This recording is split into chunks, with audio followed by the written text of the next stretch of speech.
دوستو، social media پر ایک دوست ہیں جو اسرائیلی فوج میں یا کسی عہدے پر وہ فائز ہیں۔ نام ہے ان کا شہزادی ماہ حسن یا ماہ حسن۔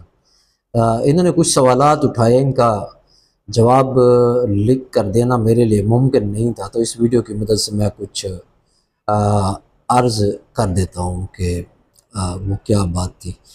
تو پہلی بات انہوں نے یہ فرمائی کہ فلسطینی عرب نہیں بلکہ یہودیوں کے رشتہ دار ہیں۔ نسلی ڈی این اے کی دلیل بھی یہ ثابت کرتی ہے۔ دوستو، یہ دلیل خالص نسل پرستی، جسے ایتھنو نیشنلزم کہا جاتا ہے، کی بنیاد پر اکثر دی جاتی ہے، جسے جدید تاریخ میں ہٹلر، سفید فام برتری یا صہیونی نظریہ دان بھی استعمال کرتے رہے ہیں۔ ڈی این اے کی بنیاد پر کسی قوم کے حق خود ارادیت یا ریاستی حق کا تعین کرنا نہ صرف سائنسی لحاظ سے لاغو ہے بلکہ یہ انسانی حقوق کے بھی خلاف ہے۔ اگر ڈی این اے کی بنیاد پر ریاستیں دوستو بنائی جاتی تو اسپین، امریکہ، آسٹریلیا اور پورا جنوبی امریکہ دوبارہ ریڈ انڈینز، انکاز یا آئزٹک کو واپس دیا جانا چاہیے، کیونکہ وہ وہاں کے جدید شہری نو آبادیاتی آباد کار ہیں۔ کیا ایسا ہونا ممکن ہے؟ تو یقیناً ایسا ہونا ممکن نہیں ہے۔ دوستو، دوسری بات جو اکثر دہرائی جاتی ہے وہ یہ ہے کہ اسرائیل بنی یعقوب کا نام تھا، لہٰذا اسرائیل کا حق صرف یہودیوں کو ہے۔ یہ دلیل بھی مذہبی بنیاد پر ریاست کے قیام کو جائز قرار دیتے ہیں، جس کا مطلب یہ ہے کہ اگر حضرت یوسف کا تعلق مصر سے تھا تو کیا مصر پر بنی اسرائیل کا دعویٰ جائز ہو سکتا ہے یا اس کو جائز قرار دیا جا سکتا ہے؟ اس منطق سے تو ہندوستان پر مسلمانوں کا اور اسپین پر بھی مسلمانوں کا دعویٰ جائز ہونا چاہیے یا اس کو بھی جائز سمجھنا چاہیے۔ دوستو، ریاستیں مذہب یا نسب نامے پر نہیں بلکہ زمین پر موجود حقیقی انسانوں کی بنیاد پر ہی بنتی ہیں یا بنائی جاتی ہیں۔ پھر یہ فرمایا جاتا ہے کہ اس میں فلسطین تو کبھی ریاست نہیں رہا۔ جی بالکل نہیں رہا۔ یہ بھی دوستو صہیونی پراپاگنڈا ہے کہ فلسطین کبھی ریاست نہیں رہا، لیکن سوال یہ ہے کہ کیا اسرائیل موجودہ شکل میں کبھی ریاست تھا؟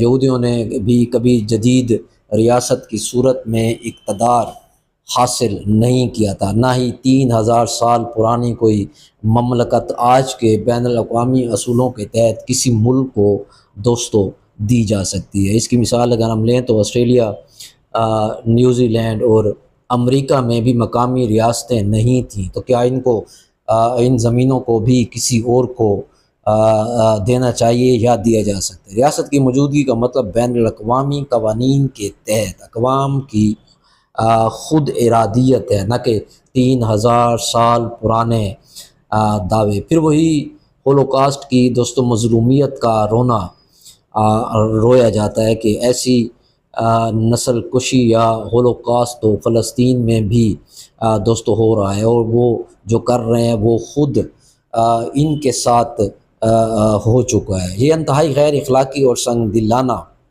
دلیل ہے۔ نسل کشی صرف لاشوں کی گنتی نہیں ہوتی بلکہ اس کا مطلب کسی قوم، نسل یا کمیونٹی کی منظم تباہی ہے، چاہے وہ اقتصادی ہو، سماجی ہو یا کہ وہ جسمانی ہو۔ یہ تعریف میری نہیں ہے دوستو، یہ اقوام متحدہ کی ہے، یعنی اقوام متحدہ کے مطابق 1948 کے جینوسائڈ کنونشن کے مطابق اگر کسی قوم کو اس کی شناخت نسل یا سیاست یا سیاسی حق کے تحت نشانہ بنایا جائے تو وہ نسل کشی میں ہی آتا ہے، اور یہی فلسطینیوں کے ساتھ دوستو آج ہو رہا ہے۔ غزہ میں 2023-2025 کے حملوں میں ہزاروں بچوں اور عورتوں کی ہلاکت، ہسپتالوں، اسکولوں اور ریلیف مراکز پر حملے نسل کشی کی علامتیں اگر نہیں ہیں تو پھر کیا ہے یہ؟ پھر ایک اور بات بھی فرمائی جاتی ہے کہ بھائی فلسطین تو پوری دنیا میں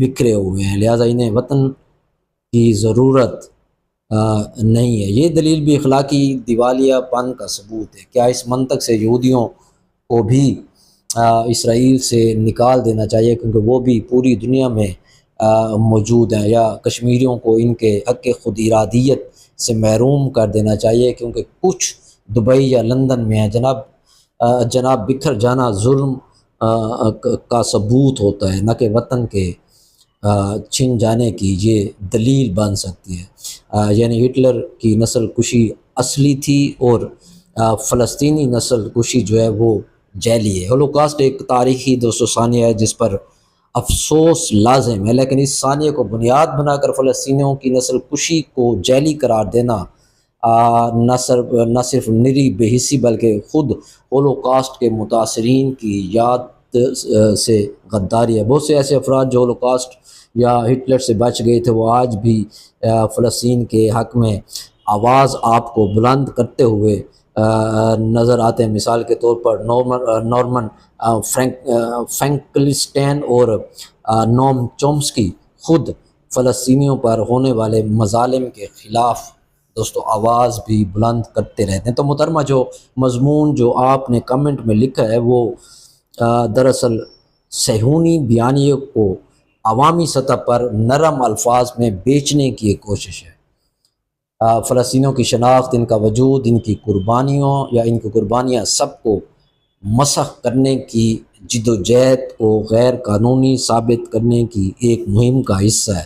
اس کا مقصد یہی ہے کہ عالمی رائے عامہ کو یہودی مظلوم اور فلسطینی جعلی کے تصور کے ساتھ پیش کیا جائے۔ آخر میں یہ کہنا چاہوں گا کہ اگر کوئی بات آپ کو غیر مدلل لگی ہو تو میں اس پر معذرت اس کو میری قبول کیجیے گا۔